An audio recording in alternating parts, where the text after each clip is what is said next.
energy policy that we've put into effect. Would you repeat the question now for Governor Reagan? Governor Reagan, Americans, through conservation, are importing much less oil today than we were even a year ago. And yet, U.S. reliance on Arab oil as a percentage of total imports is much higher today than it was during the 1973 Arab oil embargo. And the substantial loss of Arab oil could plunge the United States into depression. The question is whether the development of alternative energy sources in order to reduce this dependence can be done without damaging the environment, and will it mean for American families steadily higher fuel bills? I'm not so sure that it means steadily higher fuel costs, but I do believe that this nation has been portrayed for too long a time to the people as being energy poor when it is energy rich. The coal that the President mentioned, yes, we have it, and yet 1/8 of our total coal resources is not being utilized at all right now. The mines are closed down. There are 22,000 miners out of work. Most of this is due to regulations which either interfere with the mining of it or prevent the burning of it. With our modern technology, yes, we can burn our coal within the limits of the Clean Air Act. I think as technology improves, we'll be able to do even better with that. The other thing is that we have only leased out and begun to explore 2% of our outer continental shelf for oil, where it is believed by everyone familiar with that fuel and that source of energy that there are vast supplies yet to be found.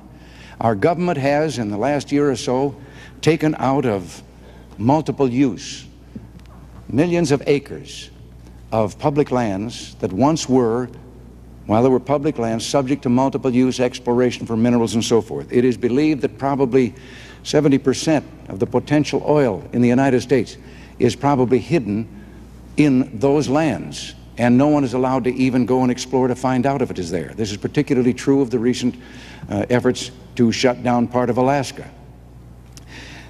Nuclear power, there were 36 power plants planned in this country. And let me add the word safety. It must be done with the utmost of safety. But 32 of those have given up and canceled their plans to build, and again, because government regulations and permits and so forth make it take more than twice as long to build a nuclear plant in the United States as it does to build one in Japan or in Western Europe. We have the sources here. We are energy rich, and coal is one of the great potentials we have. President Carter, your comment? Yes, sir. To repeat myself, we have this year the opportunity, which we'll realize, to produce 800 million tons of coal, an unequaled record in the history of our country. Governor Reagan says that this is not a good achievement, and he blames restraints on coal production on regulations that affect the life and the health and safety of miners, and also regulations that protect the purity of our air and the quality of our water and our land. We cannot cast aside those regulations. We have a chance in the next 15 years, insisting upon the health and safety of workers in the mines, and also preserving the same high air and water pollution standards to triple the amount of coal we produce. Governor Reagan's approach to our energy policy, which has already proven its effectiveness, is to repeal or to change substantially the windfall profits tax, to return a major portion of $227 billion back to the oil companies, to do away with the Department of Energy, to short-circuit our synthetic fuels program, to put a minimal emphasis on solar power, to emphasize strongly nuclear power plants as a major source of energy in the future. He wants to put all our eggs in one basket and give that basket to the major oil companies. Governor Reagan. That is a misstatement, of course, of my position. I just happen to believe that free enterprise can do a better job of producing the things that people need than government can. The Department of Energy has a multi-billion-dollar budget in excess of $10 billion. It hasn't produced a quart of oil or a lump of coal or anything else in the line of energy. And for Mr. Carter to suggest that I want to do away with the safety laws and with the laws that pertain to clean water and clean air and so forth, as governor of California, I took charge of passing the strictest air pollution laws in the United States, the strictest air quality law that has ever been adopted in the United States, and we created an OSHA, an Occupational Safety and Health Agency for the protection of employees, before the federal government had one in place, and to this day, not one of its decisions or rulings has ever been challenged. So I think some of those charges are missing the point. I am suggesting that there are literally thousands of unnecessary regulations that invade every facet of business and indeed very much of our personal lives, that are unnecessary, that government can do without, that have added $130 billion to the cost of production in this country, and that are contributing their part to inflation. And I would like to see us a little more free as we once were. President Carter, another crack at that? Sure. As a matter of fact, the air pollution standard laws that were passed in California were passed over the objections of Governor Reagan. And this is a very well-known fact. Also, recently, when someone suggested that the Occupational Safety and Health Act should be abolished, Governor Reagan responded, amen. The offshore drilling rights is a question that Governor Reagan raises often.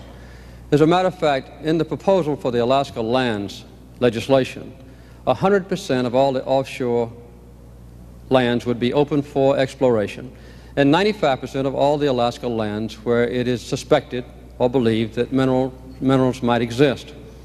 We have, with our 5-year plan for the leasing of offshore lands, proposed more land to be drilled than has been opened up for drilling since this program first started in 1954.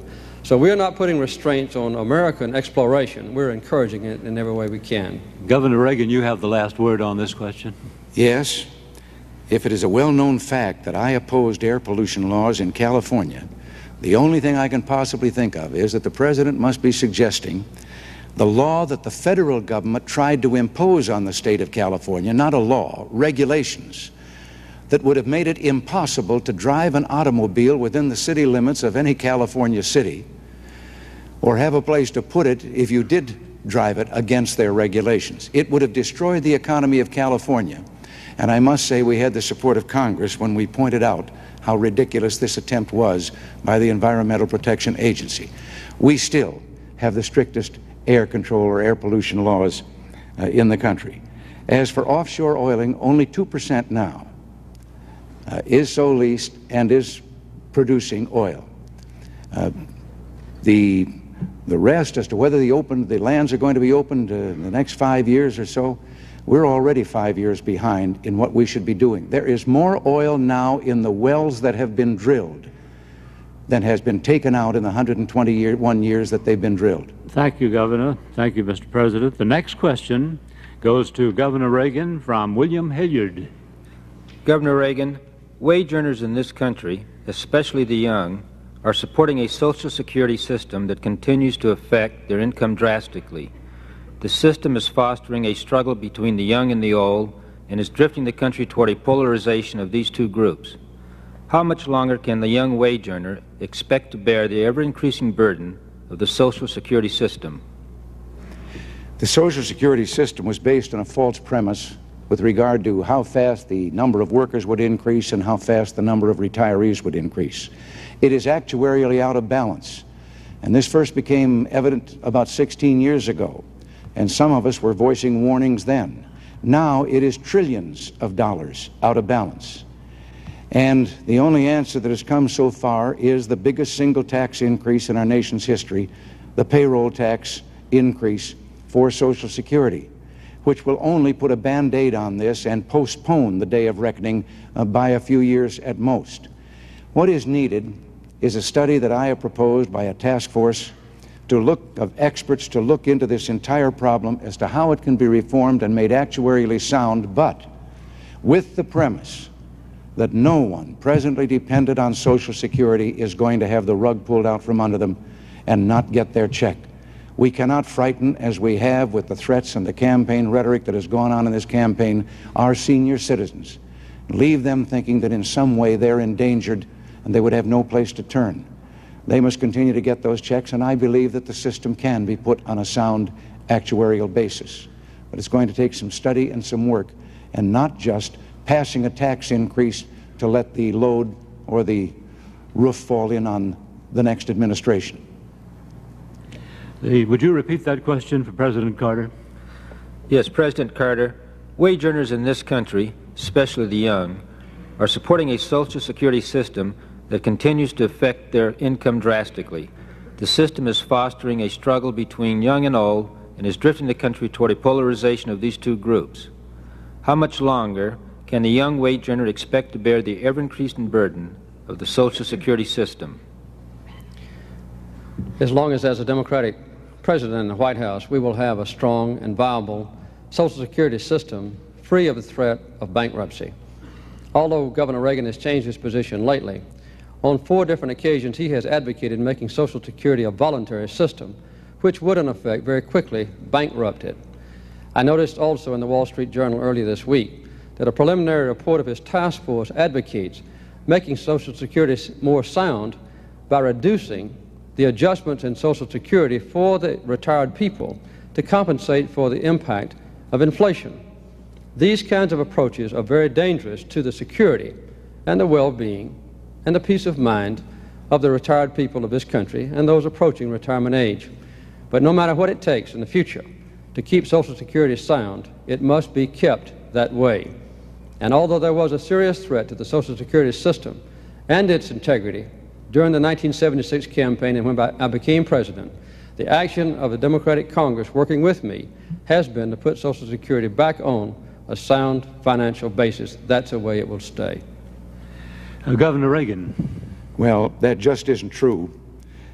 It, as I said, delayed the actuarial imbalance falling on us for just a few years with that increase in taxes, and I don't believe we can go on increasing the tax because the problem for the young people today is that they're paying in far more than they can ever expect to get out. Now, again, this statement that somehow I wanted to destroy it and I just changed my tune, that I am for voluntary Social Security, which would mean the ruin of it.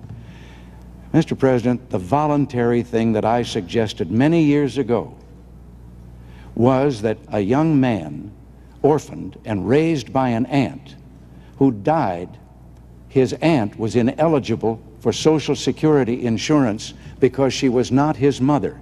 And I suggested that if this is an insurance program, certainly the person who's paying in should be able to name his own beneficiaries. And that's the closest I've ever come to anything voluntary with Social Security. I, too, am pledged to a Social Security program that will reassure these senior citizens of ours they're going to continue to get their money. There are some changes I'd like to make. I would like to make a change that discriminates in the regulations against a wife who works and finds that she then is faced with a choice between her husband's benefits if he dies first, or what she has paid in, but it does not recognize that she has also been paying in herself and she is entitled to more than she presently can get. I'd like to change that. President Carter's rebuttal now. Right. These constant suggestions that the basic Social Security system should be changed does cause concern and consternation among the aged of our country. It's obvious that we should have a commitment to them, that Social Security benefits should not be taxed, and that there would be no peremptory change in the standards by which Social Security payments are made to the retired people. We also need to continue to index the Social Security payments so that if inflation rises, the Social Security payments would rise a commensurate degree, to let the buying power of the Social Security check continue intact. In the past, the relationship between Social Security and Medicare has been very important to provide some modicum of aid for senior citizens in the retention of health benefits. Governor Reagan, as a matter of fact, began his political career campaigning around this nation against Medicare. Now we have an opportunity to move toward national health insurance with an emphasis on the prevention of disease, an emphasis on outpatient care, not inpatient care, an emphasis on hospital cost containment to hold down the cost of hospital care for those who are ill, an emphasis on catastrophic health insurance, so that if a family is threatened with being wiped out economically because of a very high medical bill, then the insurance would help pay for it. These are the kind of elements of a national health insurance important to the American people. Governor Reagan, again, typically is against such a proposal. Governor? There you go again. When I opposed Medicare, there was another piece of legislation meeting the same problem before the Congress. I happened to favor the other piece of legislation and thought that it would be better for the senior citizens and provide better care than the one that was finally passed. I was not opposing the principle of providing care for them. I was opposing one piece of legislation as versus another. There is something else about Social Security, of course, that doesn't come out of the payroll tax. It comes out of the general fund, that something should be done about. I think it's disgraceful that the disability insurance fund in Social Security finds checks going every month to tens of thousands of people who are locked up in our institutions for crime or for mental illness, and they are receiving disability checks from Social Security every month while a state institution provides for all of their needs and their care. President Carter, you have the last word on this question. I think this debate on Social Security, Medicare, national health insurance typifies as vividly as any other subject tonight the basic historical differences between the Democratic Party and the Republican Party. The allusions to basic changes in the minimum wage is another, and the deleterious comments that Governor Reagan has made about unemployment compensation. These commitments that the Democratic Party has historically made to the working families of this nation have been extremely important to the growth in their stature and in a better quality of life for them. I noticed recently that Governor Reagan frequently quotes Democratic presidents in his acceptance address and otherwise. I have never heard a candidate for president who is a Republican quote a Republican president. But when they get in office, they try to govern like Republicans. So it's good for the American people to remember there is a sharp, basic, historical difference between Governor Reagan and me on these crucial issues, also between the two parties that we represent. Thank you, Mr. President. Governor Reagan, we now go to another question. A question to President Carter by Barbara Walters. Thank you. You have addressed some of the major issues tonight, but the biggest issue in the minds of American voters is yourselves, your ability to lead this country. When many voters go into that booth just a week from today, they will be voting their gut instinct about you men. You've already given us your reasons why people should vote for you. Now would you please tell us, for this your final question, why they should not vote for your opponent, why his presidency could be harmful to the nation, and having examined both your opponent's record and the man himself, tell us his greatest weakness. Barbara, reluctant as I am to say anything critical about Governor Reagan, I'll try to answer your question.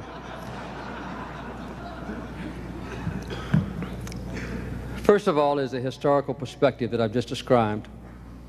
This is a contest between a Democrat and the mainstream of my party, as exemplified by the actions that I've taken in the Oval Office the last 4 years, as contrasted with Governor Reagan, who in most cases does typify his party, but in some cases there is a radical departure by him from the heritage of Eisenhower and others. The most important, crucial difference in this election campaign, in my judgment, is the approach to the control of nuclear weaponry and the inclination to control or not to control the spread of atomic weapons to other nations that don't presently have it, particularly the terrorist nations.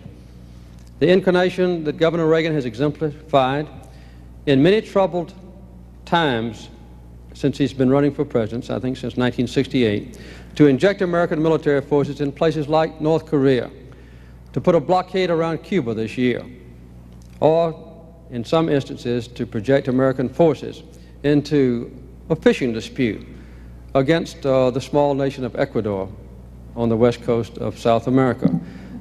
This is typical of his long-standing inclination on the use of American power not to resolve disputes diplomatically and peacefully, but to show that the exercise of military power is best proven by the actual use of it.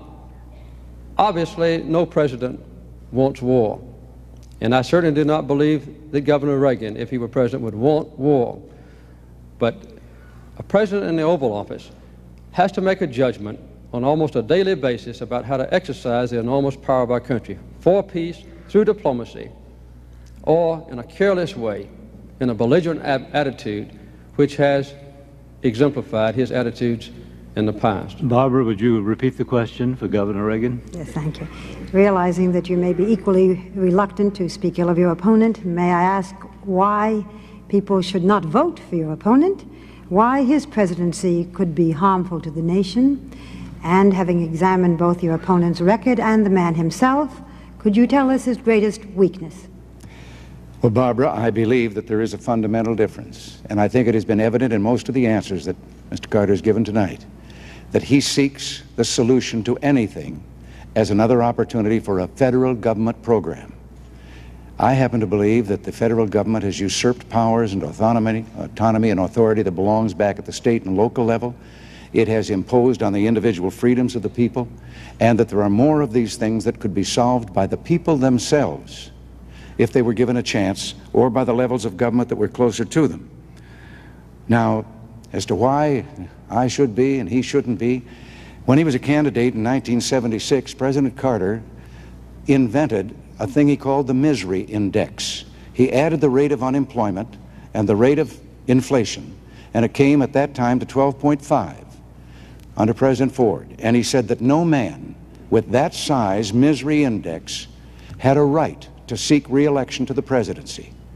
Today, by his own decision, the misery index is in excess of 20%.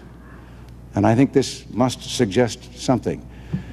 But when I have quoted a Democrat president, as the president says, I was a Democrat. I said many foolish things back in those days.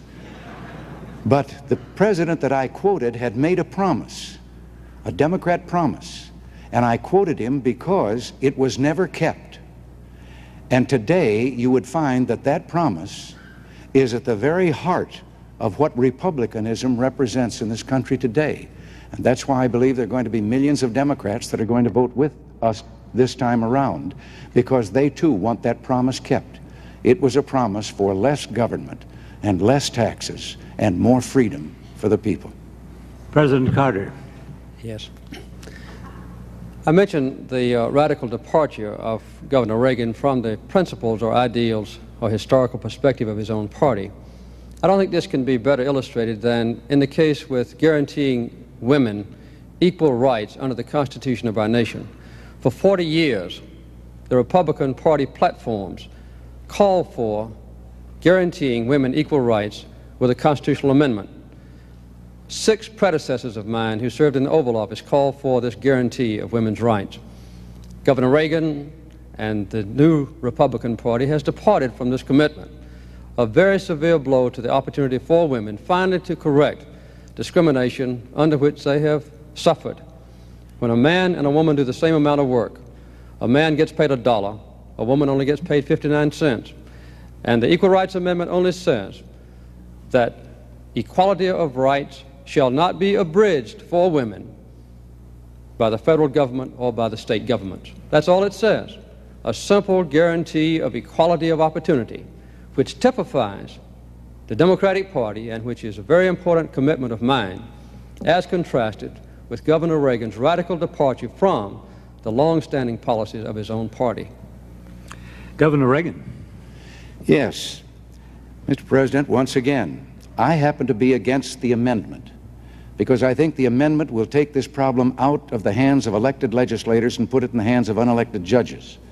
I am for equal rights, and while you have been in office for 4 years and not one single state, and most of them have a majority of Democratic legislators, has added to the ratification or voted to ratify the Equal Rights Amendment, while I was governor more than 8 years ago, I found 14 separate instances where women were discriminated against in the body of California law, And I had passed and signed into law 14 statutes that eliminated those discriminations, including the economic ones that you have just mentioned, equal pay and so forth. I believe that if in all these years that we've spent trying to get the amendment, that we'd spent as much time correcting these laws as we did in California, and we were the first to do it. If I were president, I would also now take a look at the hundreds of federal regulations which discriminate against women and which go right on while everyone is looking for an amendment. I would have someone ride herd in those regulations, and we'd start eliminating those discriminations in the federal government against women. President Carter. Yes. Howard, I'm a Southerner, and I share the basic beliefs of my region about an excessive government intrusion into the private affairs of American citizens and also into the private affairs of the free enterprise system. One of the commitments that I made was to deregulate the major industries of this country. We've been remarkably successful with the help of the Democratic Congress. We've deregulated the air industry, the rail industry, the trucking industry, financial institutions, now working on the communications industry. In addition to that, I believe this element of discrimination is something that the South has seen so vividly as a blight on our region of the country, which has now been corrected. Not only racial discrimination, but discrimination against people that have to work for a living. Because we have been trying to pick ourselves up by our bootstraps since the long Depression years and lead a full and useful life in the affairs of this country. We've made remarkable success.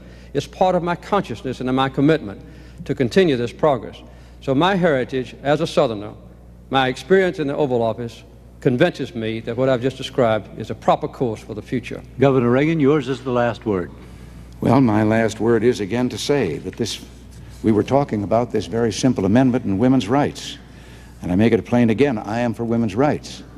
But I would like to call the attention of the people to the fact that that so-called simple amendment could be used by mischievous men to destroy discriminations that properly belong by law to women, respecting the physical differences between the two sexes, labor laws that protect them against doing things that would be physically harmful to them. Those could all be challenged by men. And the same would be true with regard to combat service in the military and so forth. I thought that was the subject we were supposed to be on, but if we're talking about how much we think about the working people and so forth, I'm the only fellow that ever ran for this job who was 6 times president of his own union and still has a lifetime membership in that union. Gentlemen, each of you now have 3 minutes for a closing statement. President Carter, you're first. First of all, I'd like to thank the League of Women Voters for making this debate possible. I think it's been a very constructive debate, and I hope it's helped to acquaint the American people with the sharp differences between myself and Governor Reagan. Also, I want to thank the people of Cleveland and Ohio for being such hospitable hosts during this last few hours in my life. I've been president now for almost 4 years. I've had to make thousands of decisions, and each one of those decisions has been a learning process. I've seen the strength of my nation, and I've seen the crises that it approached in a tentative way, and I've had to deal with those crises as best I could. As I've studied the record between myself and Governor Reagan, I've been impressed with the stark differences that exist between us. I think the results of this debate indicate that that fact is true.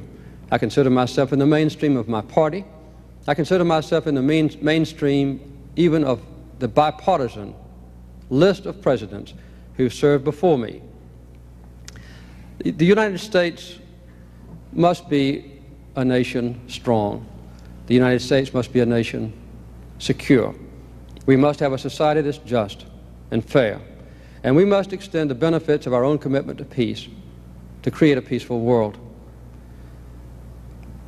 I believe that since I've been in office, there have been 6 or 8 areas of combat evolved in other parts of the world. In each case, I alone have had to determine the interest of my country and the degree of involvement of my country. I've done that with moderation, with care, with thoughtfulness, sometimes consulting experts, but I've learned in this last 3.5 years that when an issue is extremely difficult, when the call is very close, the chances are the experts will be divided almost 50-50.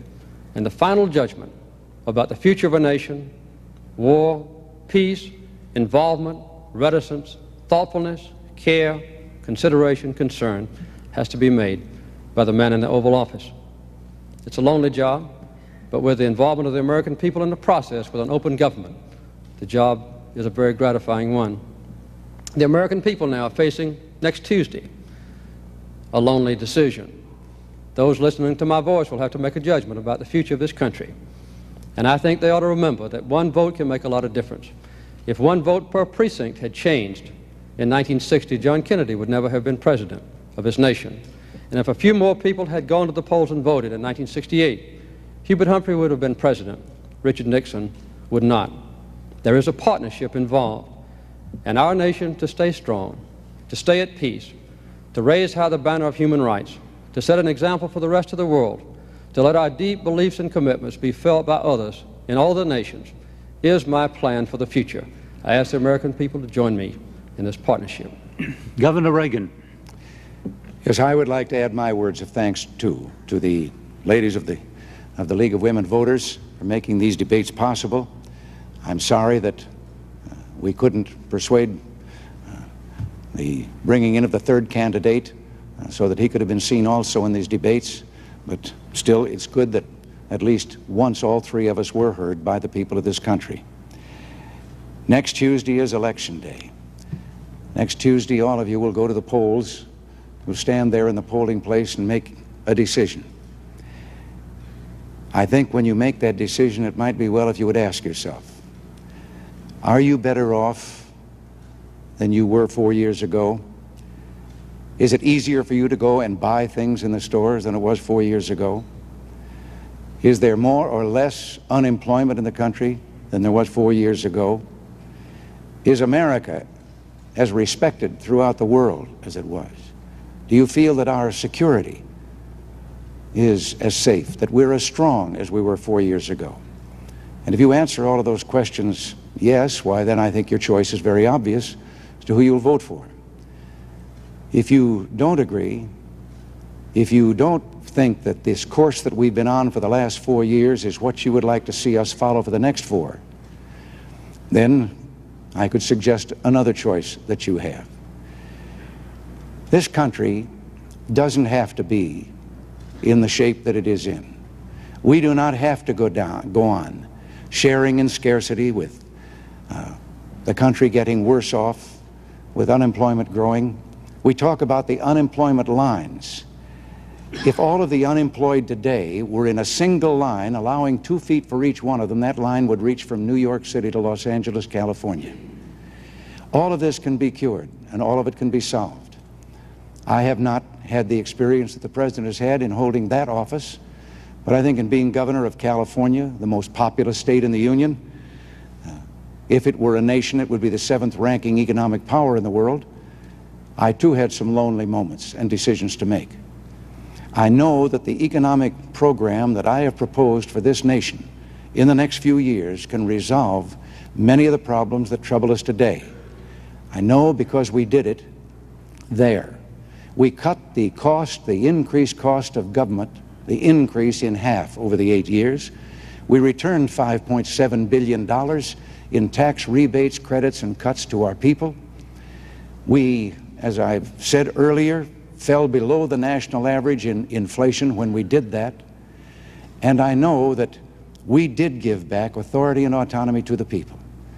I would like to have a crusade today, and I would like to lead that crusade with your help. And it would be one to take government off the backs of the great people of this country and turn you loose again to do those things that I know you can do so well because you did them and made this country great. Thank you. Gentlemen, ladies and gentlemen, for 60 years, the League of Women Voters has been committed to citizen education and effective participation of Americans in governmental and political affairs. The most critical element of all in that process is an informed citizen who goes to the polls and who votes. On behalf of the League of Women Voters now, I would like to thank President Carter and Governor Reagan for being with us in Cleveland tonight. And ladies and gentlemen, thank you and good night.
Road to the White House Rewind brings you archival coverage of presidential races.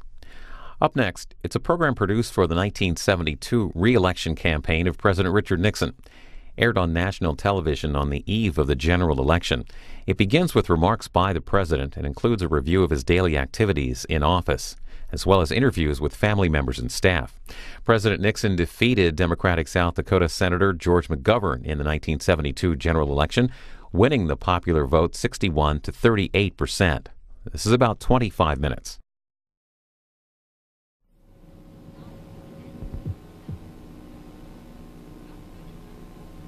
Ladies and gentlemen, the President of the United States. Good evening. Tomorrow, 100 million Americans will have an opportunity to participate in a decision that will affect the future of America and the future of the world for generations to come. Regardless of how you vote, I urge each of you to vote. By your vote, you can make sure that this historic decision will be a decision made by a majority of all Americans eligible to vote, and not simply left to the minority who might have bothered to vote. I'm not going to insult your intelligence tonight or impose upon your time by rehashing the issues of the campaign or making any last-minute charges against our opponents. You know what the issues are. You know that this is the clearest choice Americans have probably had for president in this century.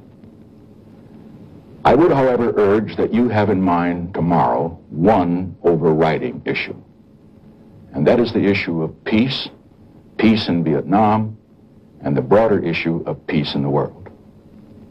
As you know, we made a breakthrough in the negotiations which will lead to peace in Vietnam. We have agreed that there will be a ceasefire. We have agreed that all of our prisoners of war will be returned and the missing in action will be accounted for. And we have agreed that the people of South Vietnam will determine their own future and not have a communist government or a coalition government imposed upon them against their will. There are some details that we are insisting still be worked out. We insist because we want to be sure that this will be not simply a temporary peace, but a peace that will last. But I am completely confident, as I speak to you tonight, that we will soon reach agreement which will end the war in Vietnam. You can help achieve that goal. By your votes, you can send a message to those with whom we are negotiating and to the leaders of the world that you back the President of the United States as he insists that we seek peace with honor and never peace with surrender. I will not go into other issues tonight except to say simply that as we achieve our goal of peace, we will open the door to enormous progress in so many other fields. It means that we can have full employment without having inflation or war, a goal we haven't had since President Eisenhower was president 15 years ago. It means we can have progress on the many programs that I have advocated over the 4 years for better education and better health, better housing, better transportation, better environment for all of the American people. It means that we can move forward toward our goal of more opportunity for every American, regardless of his background, to have a chance to go as high as his talents will take him. All of these are great goals. We have made a beginning. You can help us continue toward those goals, which are the goals not of a party, not of a man, but the goals of a united American people. And so tonight, I conclude by saying thank you for giving me the honor of being your president for 4 years. And whatever your decision tomorrow, I will continue to work with you for the great goal. Let's make the next 4 years the best 4 years in America's history. Thank you, and good evening.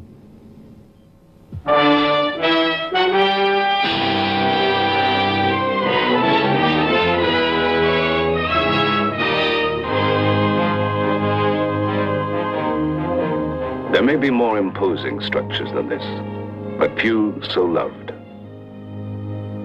In 2 centuries, only 36 tenants have occupied the White House, on temporary lease from that most demanding and generous of landlords, the people of the United States. Here, each in his time has weighed the fateful decisions that have become our history.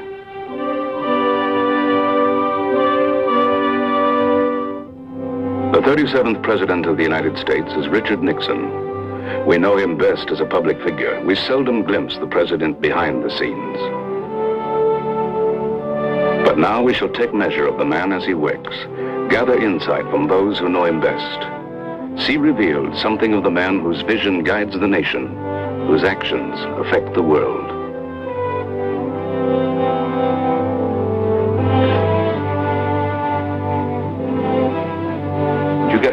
George Schultz for me, please. A monetary crisis in England prompts a phone call. In the low-key, undramatic way that is characteristic, he discusses a course of action with his Secretary of the Treasury. Hello. George, on that thing we were discussing this morning, I wanted to be sure that you got off a telephone call, preferably a message if necessary, to Connolly.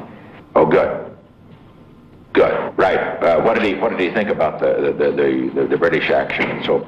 What did he think about the possibility of the European bloc? I suppose he went up the wall? No. The other thing, too, is he's got to think of the Latin Americans.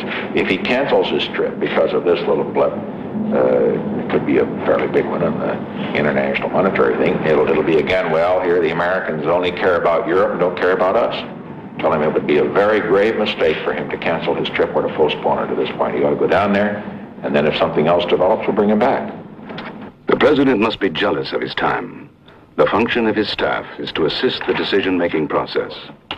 And then get Ellington in. Can you see around? Yes, sir, he's upstairs. What they bring to him must be pertinent and concise, ready for his decision. The President is tough-minded, straight to the point when the occasion demands, as in this discussion of revenue sharing. We don't have any assurance that if we put federal money into that reform, that property taxes are going to go down in the localities. Well, then we won't accept it.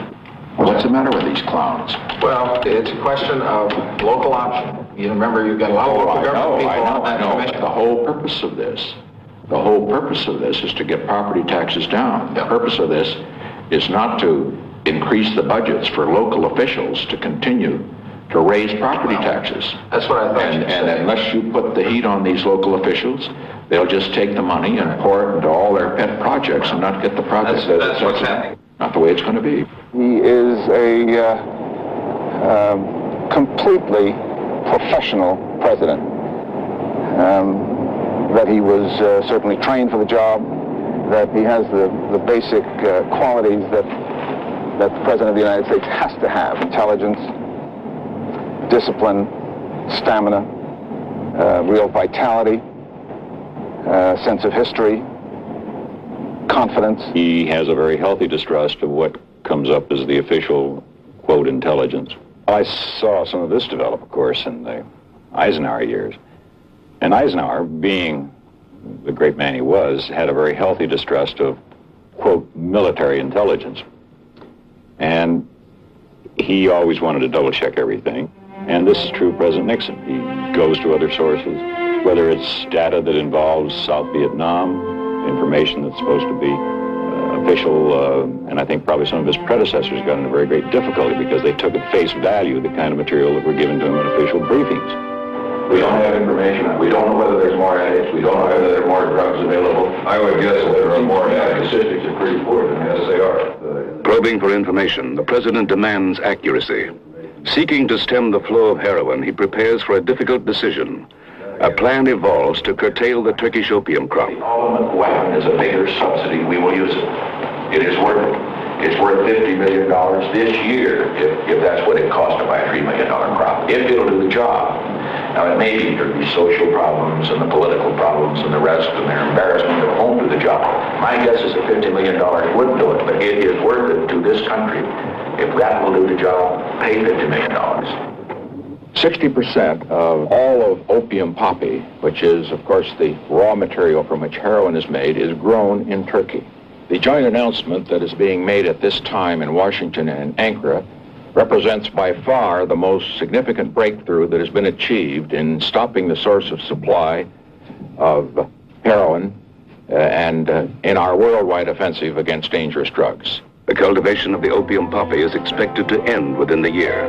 Thus, a presidential action is implemented, a presidential decision made. A president is hired, basically, to make the big decisions that no one else can make as well. And he isn't going to do that unless he finds a way to develop his time and find the time to do it.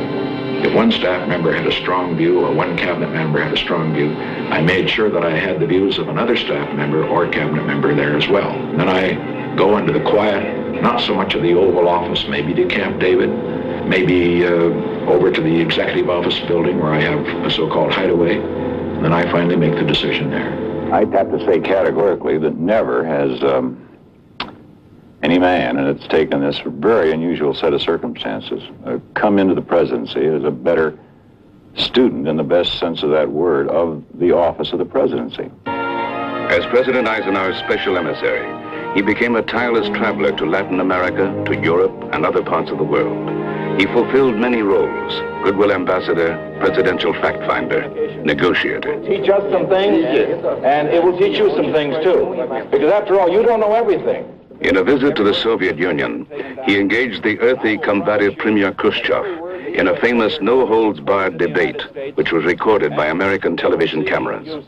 Among other things, the Soviet premier accused the vice president of planning to keep the American audience from hearing his words. Nixon stood his ground, assured Khrushchev that Americans had no fear of what he could say. A bargain was struck. A precedent for people-to-people communication was set. And with the same token, everything that I say will be recorded and translated and will be carried all over the Soviet Union. That's a fair bargain.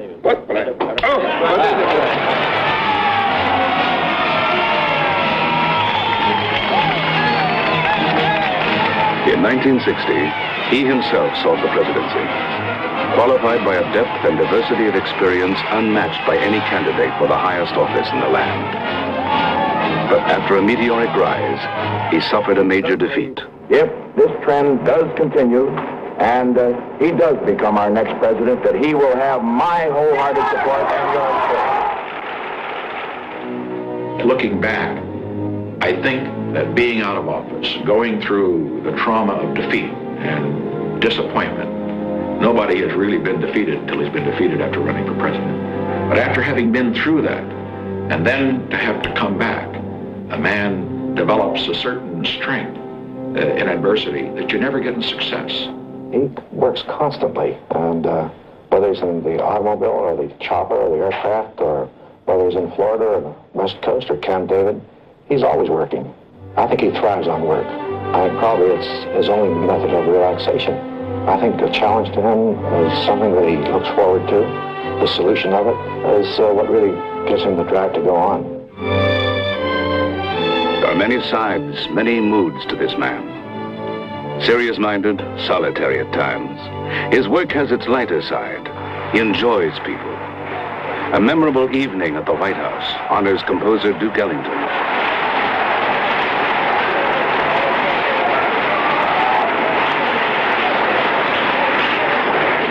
Ladies and gentlemen,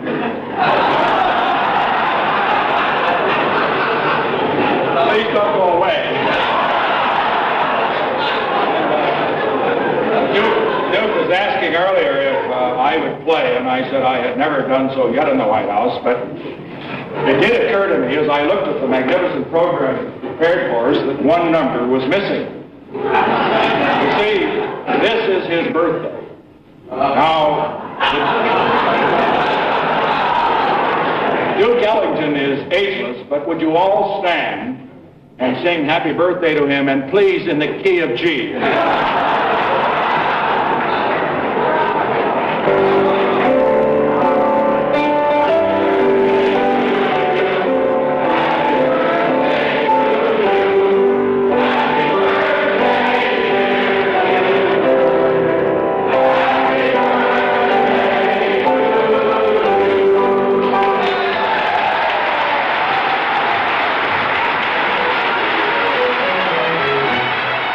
Throughout his political life, there has been the constant support, the love of a close-knit family.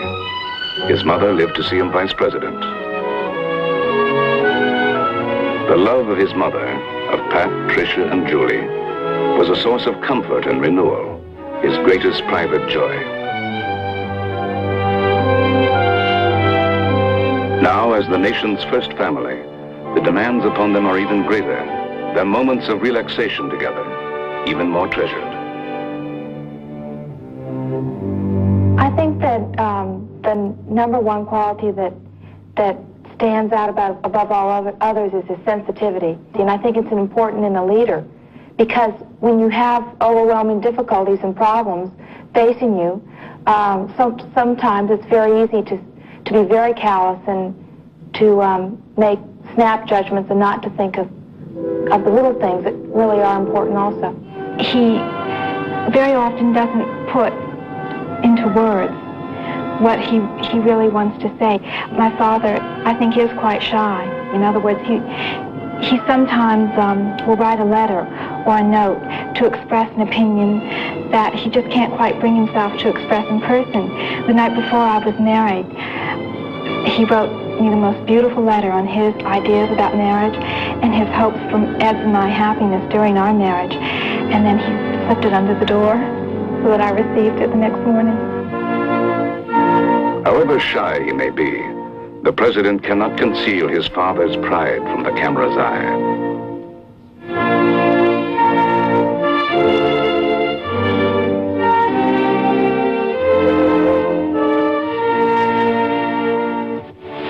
When you take kindergarten kids and put them on a bus for an hour and a half, when they got a school they could walk to 5 minutes away, now that's wrong. It's wrong for the white children, it's wrong for the black children. Massive busing produces inferior education, and education's the name of the game. And the thing we've got to do, John, is to keep it out of this racial fight, because, see, one of the problems with massive busing, instead of, as it was intended to do, to bring people together, you know, and to knock down the racial barriers, it's creating hatred and strife, such as we have seen explode in recent months. There's a study. We simply aren't going to have that anymore. You ought to have a recruiting program at the high school and college level, not just for these symbolistic jobs. We don't want to have basically a White House Mexican or a White House Negro or a White House woman and so forth. That's what everybody else has done. I mean, this whole jazz about the effect of, well, there ought to be a woman in the cabinet or a Mexican in the cabinet or Italian in the cabinet. That isn't what matters. What matters is that whoever a person is, he's got to feel, whatever his background is, that he's got a chance to come into government and is welcome, because, again, it's for the interests of the country. He was a boy in a family of boys. They were poor. I can remember his telling me one night about, we were on a trip somewhere, and we got talking about the poor. And he said, well, you know, there were in the summer in California, we boys used to work in the tomato fields, and they'd bring tomatoes home. And he said there would be days and days when we'd live on nothing but tomatoes, tomato soup and sliced tomatoes and tomato paste on bread and that kind of thing. And he said, I know what that feels like when you just don't have any money in the family. But the thing that family always had, and that his mother, little woman, but very, very strong, she gave that family, was this very strong sense of conviction, of almost puritanical conviction about what was moral, what was right. And you worked for a living, and you saved your money, and you led a clean life, and so on, and you did things for other people. Well, this has been a kind of a code for him all his life. I want the rest of this century, and then beyond that, to possibly be a time when no Americans are fighting any place in the world. Ending the war in Vietnam is inevitable. It is being ended, and it will be ended. But we must end it in a way that will not plant the seeds for another war. This was the responsibility that I knew was mine. From the time I entered the office, I have had that uppermost in my mind. I, like most of my colleagues, had always been opposed to him and had formed certain images about him. And I found that he was really was totally different from the image the intellectuals have of him. He's very analytical, quite gentle in his manner, and I had always had a quite different view. What he was trying to do is pretty well what he's done. Is to get to revitalize our alliances, to get into a new relationship with the Soviets, to begin to feel our way towards the Chinese.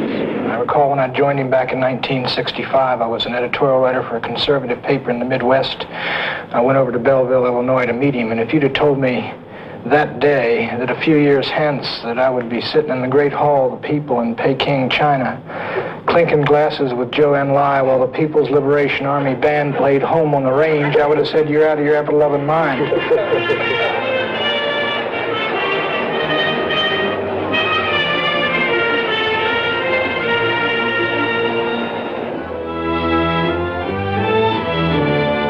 In China, with Zhou Enlai, President Nixon begins a dialogue which marks an historic change in American policy.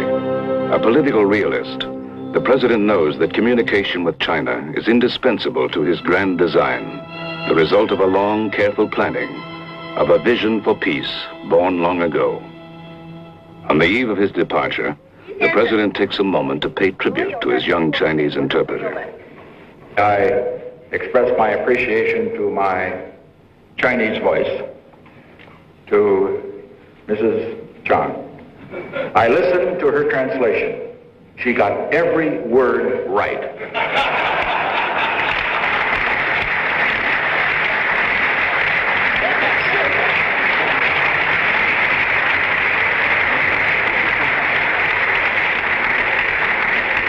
It's a big word, but there's a certain heroic quality about how he conducts his business, because he does it all in a very understated way. Because I can only judge foreign policy, and I believe that his impact on foreign policy will be historic, no matter what happens. The thrust for peace leads to the Soviet Union. The president will not be dissuaded by the days of hard negotiation ahead. The opportunity to reduce world tension is at hand, and he achieves a breakthrough with agreements in environment, space, medicine, and a trade pact creating new jobs for Americans. But most significant of all, a treaty to limit arms. The president has traveled a great distance. He has reached out across barriers of space and suspicion. He brings home an opportunity for the future, a promise of peace. The president is given full welcome on the floor of Congress.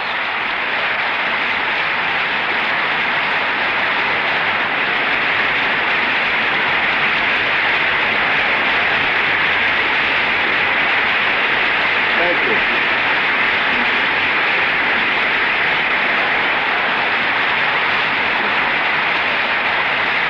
Mr. Speaker. The president is heard by his government and by his people across the breadth of America. But it is not by his words that this man wishes to be judged, but by what he has done.